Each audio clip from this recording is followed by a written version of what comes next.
Cancer, welcome to your general timeless reading. Please only take what resonates, leave the rest, and know that time is fluid. So this could be present, this could be future, just take it as it resonates.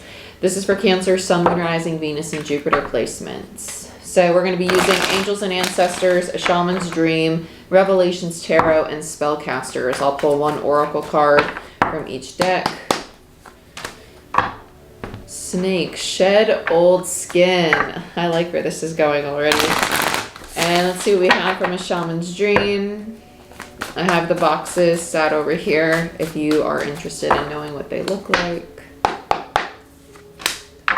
And then Curiosity with the Stranger, 53, which breaks down to an 8. I like this. 8 as a CEO builder energy. So this energy, since both of them are in reverse, really points out to me that you're going through a massive awakening. Awakening, change, shift, new state of consciousness, whatever label you'd like to slap on it. But the things that you're letting go of in your life are allowing you to have fresh eyes, curiosity about self. This feels very internal though, especially with both of them in reverse. To me, reversals aren't always negative. Sometimes it's just the need to go within instead of expecting it in the external, because if it's happening internally, it will eventually manifest externally as well.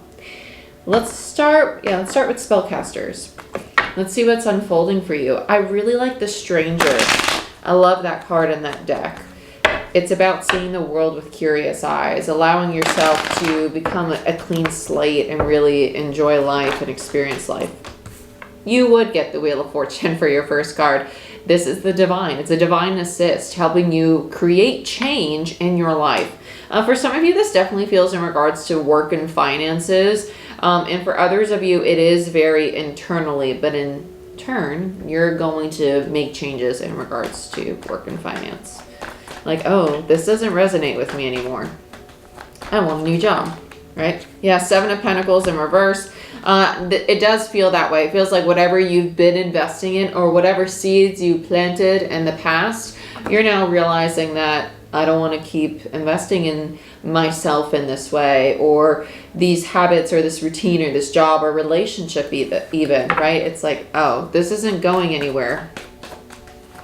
7 of Pentacles is a card of failure.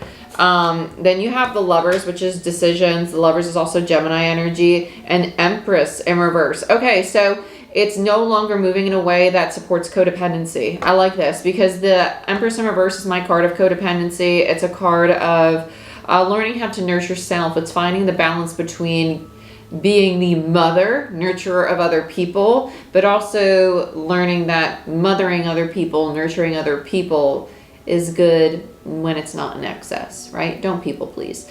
Learn to fill your cup as well. 7 of Pentacles in reverse, this definitely is just the choice to move through life and your relationships in a new way. So it doesn't necessarily mean the ending of a relationship, especially with the Lovers upright. That tells me that the connection's staying present, but changes are going to occur to benefit you. Yep, bottom of the deck, you would have Strength. Leo energy. We're going into Leo season, which is right after you. So very fitting. I like this. I like this a lot.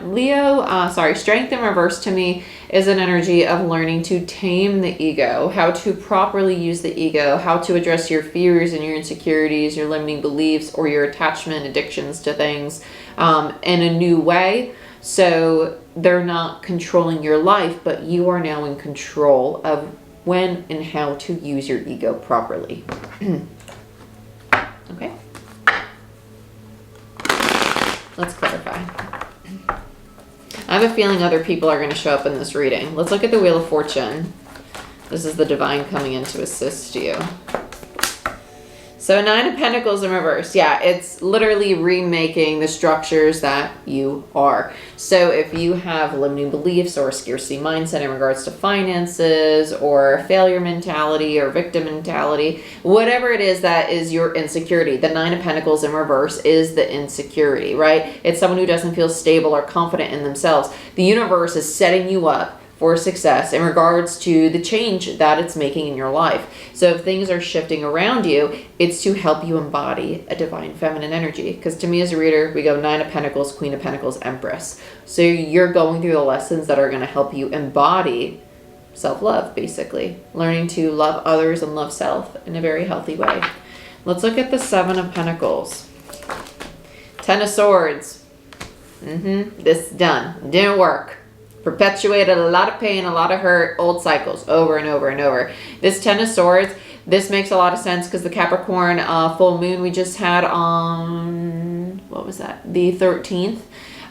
That closed out a lot of karmic cycles, and Capricorn is the polarity to Cancer. It's the opposite. So it's the external. Capricorn represents external. Cancer represents internal. So it's understanding that whatever I was putting energy into externally had an effect on or mirrored my internal value. So putting that to an end, realizing, ooh, doing that's not working for me. Let's look at the Lovers.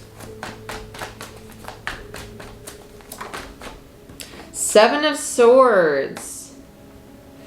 Okay, so this is decisions and relationships. Take whichever one resonates most for you. It's a general read. With the Seven of Swords here, this is the self-deceptive or sabotaging behavior that's present in relationships, or the decisions you make to go back to old ways or old habits that don't benefit the growth, whether it be spiritual, financial, emotional, mental, whatever kind of growth you're going through. The Seven of Swords here is the card of deception. So there's deception at play. And this deception doesn't mean that another person is deceiving you. It could be that you're deceiving yourself and perceiving things in a deceptive way. So let's get another on the Lovers. Yeah, Seven of Wands. So there's the guarded energy. It's guarding the heart space. And I crushed my Two of Wands in reverse. And the Star. So this is a very, it has a time window. This opportunity, the time to address these things is closing down. So with the Seven of Wands and the Two of Wands, there's a Five of Wands energy. This defensive energy of the Seven of Wands is kind of, I don't want to say perpetuating again, but it contributes to the drama, because the 7 minus the 2 gives you the 5. And the Five of Wands is drama, competition, it's power struggles, it's ego clashes. It's all those lovely things we want to get rid of because they sabotage our relationships, right? So that opportunity is here. And now it's time to make the choice to accept that opportunity with the Two of Wands in reverse, because this is telling me with the Star in reverse that the time's ticking on this. Like, you might miss this opportunity if you don't take it. Okay, so let's look at the Empress in reverse, because the Star is divine timing. Let's look at the Empress for Cancer, please.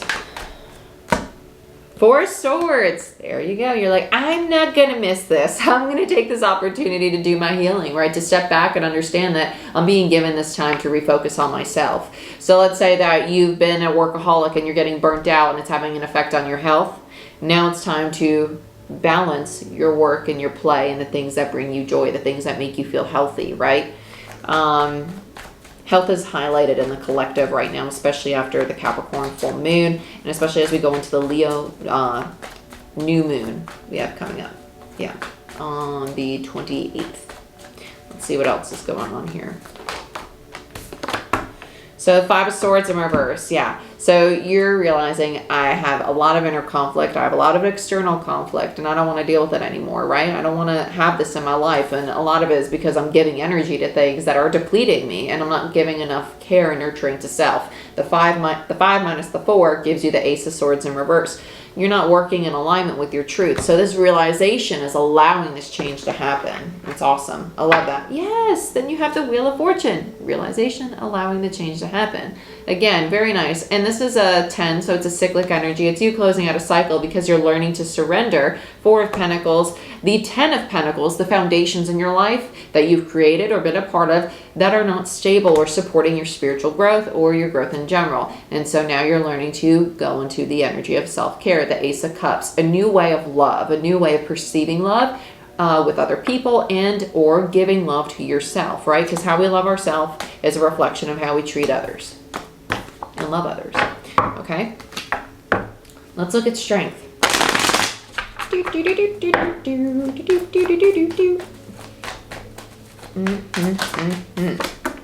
Eight of Wands. This is going to happen very quickly. It's going to be like, oh, all of a sudden I have all this energy to go and do these things and make these changes and address these parts of me. Eight of Wands is travel. You could have been even contemplating moving or changing jobs or getting rid of these foundations, moving away from them. Eight of Wands is the card of travel and tarot.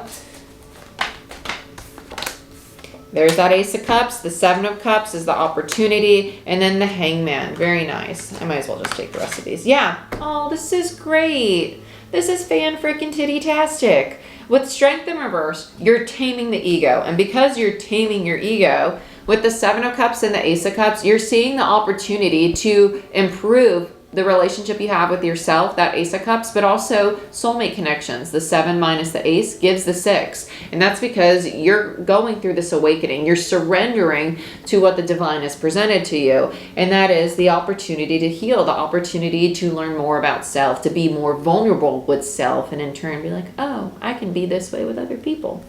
You're going through a mourning process of the old you. The Five of Cups is my card of mourning. It's a release. That's really, really nice. And following that is the Ten of Cups. So because you're releasing this old way of being and moving, you're also calling in a higher frequency. Higher frequency, Ten of Cups, love frequency, whatever you want to label it. It's you having divine relationships that support your growth in all areas of life, because you're also building that relationship with self and doing the healing. The Three of Swords in reverse. You're integrating.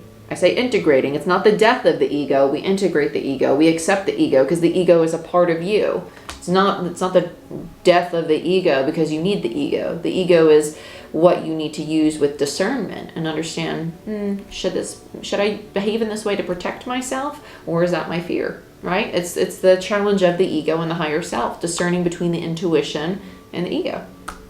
So very, very nice. Awesome read. I'm excited for you. If you want a personal read or a Reiki session, book it down below, and like, share, subscribe. Give this video a thumbs up. Helps the channel grow. And I wish you the best. I'll see you next time. Bye-bye.